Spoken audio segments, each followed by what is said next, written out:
Good afternoon! Today, dumating na yung pinagkakaantay-antay namin ni Babe for more than 1 month. Yung aming mirror photo booth na in-order pa overseas. Kukunin namin yun sa Batangas City. Pero bago ang lahat, bago tayo pumunta doon, mag-print muna tayo ng konti yan. Dito sa ating DTF printer. Okay? Gagawa nga pala ako ng video about dito sa printing business namin, itong aming DTF printing. Hindi ko pa alam kung kailan ko gagawin yung content na yan, pero simulan natin kung magkano ang nagastos namin sa pagtatayo ng aming DTF printing. More than 1 year na namin itong tinayo. Baka makatulong kami sa may mga gustong mag DTF printing.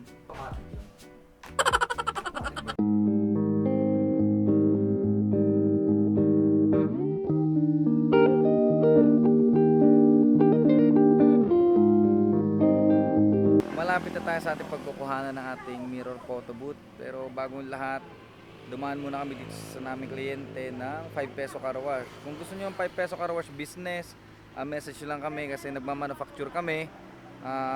Kailan pa ba yung aming yon? Since 2016 or 17 pa yung aming manufacturing ng 5 peso car wash dito sa Batangas, pero nagpapaship kami nationwide. Papakita ko sa inyo kung ano yun. Ayan na ilalagay sa balde, dire-diretso na ho yan.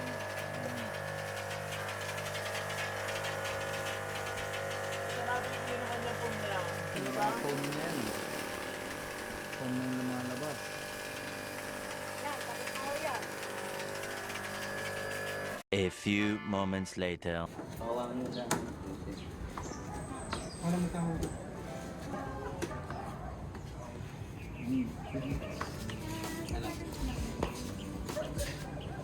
Sabi laki na pala niya.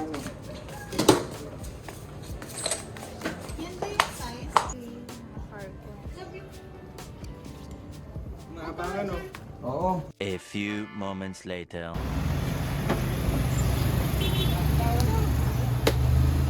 Tatabi ko muna ng konti. Ayun, nakabalik na tayo dito sa ating maliit na shop. Hindi kami masyado nakapag-video kanina kasi ang dami nangyari. Sobrang init din. Kaya hindi kami nakapag-video masyado. Basta, finally, nandito na siya. Yan, ang ating mirror photo booth. So, feeling ko hindi to weatherproof eh. Wala akong masyadong alam dito eh. Feeling ko hindi siya weatherproof. Mamaya, ibubuksan natin yan. A-unbox natin kung anong itsura niya. Na-unbox na namin to kanina pero mabilis lang kasi ginabi na kami tsaka paalis na yung kinuhanan namin. Tapos na tayo mag-print ngayong gabi and mag-unbox na tayo ng ating mirror photo booth. Sa cellphone ko. Hi partner! Welcome to my vlog. Yeah, ano kaya? Project na summer? Okay, alright. Okay, tulog ka muna ngayong araw. Bukas na ulit. Okay, alright. Yan. Magulo yung paligid namin eh. Ito nga pala ang aming tindahan dito. Munting tindahan. Malas namin, nabangga. Natalsikan ng kalso. Oo, natalsikan ng kalso tong bubog namin. Yan, basag. Unbox na tayo. Okay, gising mo na muna. Ikaw mag-unbox.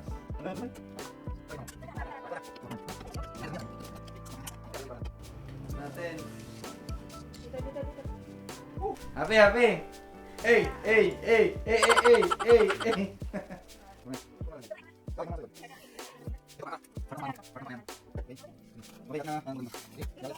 Yung mukha ka, patululo mo oh. Buka lang na ganyan. Ooh, excited! Oh my God, na-postpone ang wedding dahil nito ha. May dahilan ang lahat. Ang kwento nito ay pumunta kami sa bridal fair para magtingin ng wedding supplier. Or hindi naman magtingin kasi sa SMX yun eh. So mahal talaga. Alam namin mahal yun. Para lang ma-experience ba. Pero nung nakapunta kaming bridal fair sa Maynila, nung nakarating kami doon, so parang di pa namin feel magpakasal.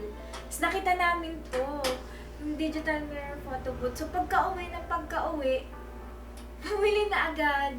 Wala talaga sa plano namin Wala itong talaga business sa na to plano. as in. Kasi Wala kaming pagka-uwi idea. nung January, kailan gayon? Mga January ba yun? January 20 something. Yung bridal fair nun. Pagka-uwi galing Manila, ayun.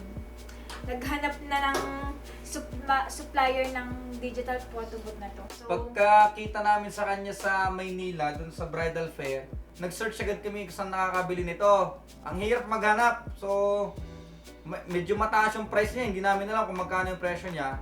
Naghanap kami sa mga social media. Nagtingin kami sa Shopee, Lazada, TikTok. May nakita naman kami kaso walang sold. Kaya mahirap mapagkatiwala kasi mahal talaga yung babayaran. Ngayon nagtingin kami sa marketplace and saktong-sakto, may nakilala kami dito sa Batangas City na malapit lang dito sa amin, around 30 minutes lang.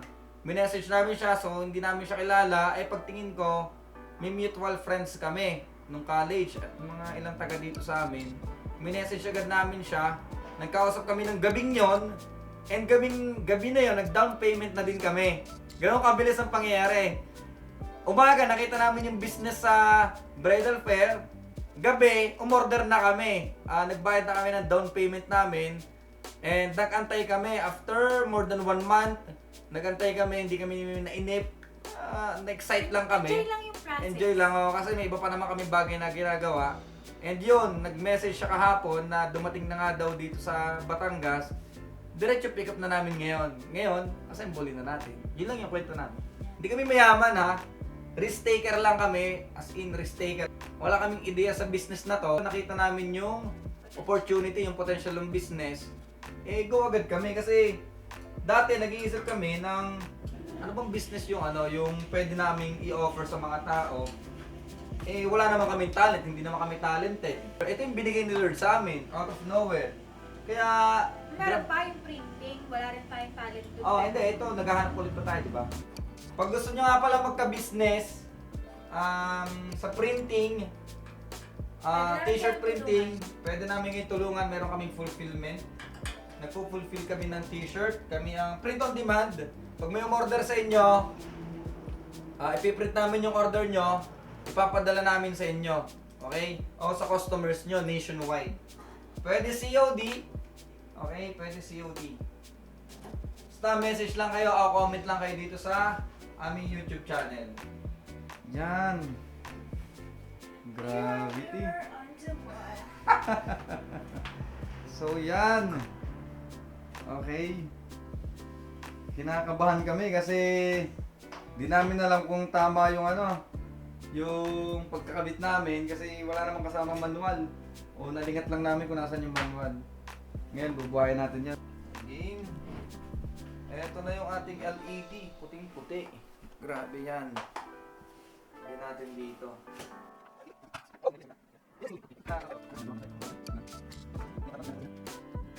Nahirapan ako sa tunay lang. Sige, tulungan mo muna ako. Okay, kabit natin ito sa may lalagyan ng camera. So hindi ko muna pala siya kakabit kasi hindi pa natin alam kung anong camera ang ating ilalagay. Kaya ibalik muna natin sa lalagyan at itago. May game, moment of truth. Ng ating mirror photo booth. Hindi na po yung ilaw. Oh! Namamangin ako dun Teka lang, hindi ko ma-focus doon. Laki ng ating iPhone 100 Pro Max, Super Omega Pro Max. Automatic buhay na yung LED sa taas. Yun, welcome administrator. Touchscreen yarn. Nakonekta sa Wi-Fi, Okay. may Wi-Fi din yan, diba? Napakalaki po ng screen ng ating iPhone 100 Pro Max. Ayaw, magbuksan. Double click syempre. Ha? Wait lang. YouTube. Wala naman tong sticker. Ay, oo nga no. Wala, hindi ko sigurado. Pero malaman natin. Oo nga no, walang speaker yan. Tingnan mo, play ka nga. Oy! Pwede maging TV! Oh my God, laki ng iPhone natin May volume ba? Tingnan natin kung may volume. Meron niya, syempre. Huwag mawala. Oo, meron! Love you. Party nag-aaw yarn. Hindi ka na pwede. Yun, nakaputek. Ina daw. Ha? Gusto lang natin ng ng DIY photoshoot, diga? Ay, photoshoot ba yung tawag doon? Yung mga, Self-portrait. oo, yung mga Korean na usong DIY self-photoshoot, ganon. Eto na ngayon. Oo, tas nagawa tayo sa baba, diga? Nagawa tayo sa baba, tapos Magagamit pa natin yung mga yun, yung mga binili natin doon. oo, epic. Tapos ito pala yung bibigay sa atin nila.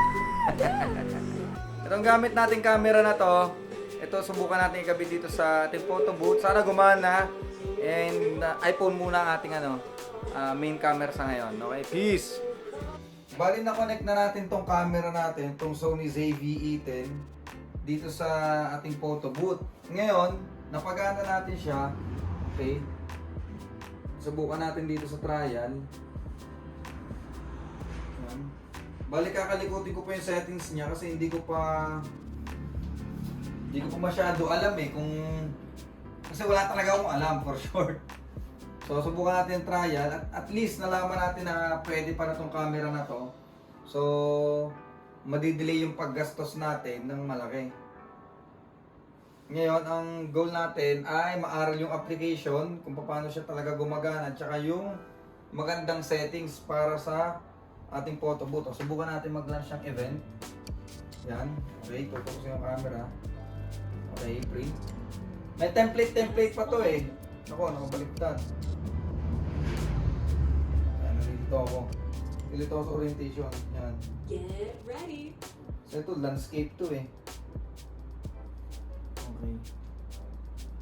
So testing lang, at least nalaman lang natin na gumagana talaga siya. Yan. Meron ba? Stay cheese. Ay, nag-blurred. Nag-blurred sa'yo. Okay. Looking good. Yun. Here, you're Okay, napatunayan natin na gumagana siya yung ating camera na yon, yung Sony ZV-E10 natin. And aaralin na lang natin yung settings ng photo booth para malagay natin dito. Yun nga pala, para malagay natin dito yon kasi ginamit ko lang doon yung USB cable niya. Iba kasi yung cable na included dito. Yan, pang Canon to. Pero pwede naman bumili ng converter para maging itong mini USB, maging Type-C. Para malagay natin itong ating camera na to. Okay? Ayun. So, success naman. Bali 3 AM na ngayon Ayan Yun naman Wait, hindi pa natin update. Alin? 3 AM na ngayon mga boss madam. And bukas na lang ulit natin kalikutin tong ating photo booth. Yan. Bukas na ulit. Mamaya pagising namin. So, yun, hanggang dito na lang ating vlog. Antok na kami, pero success naman yung ating nabili. Okay, so peace out.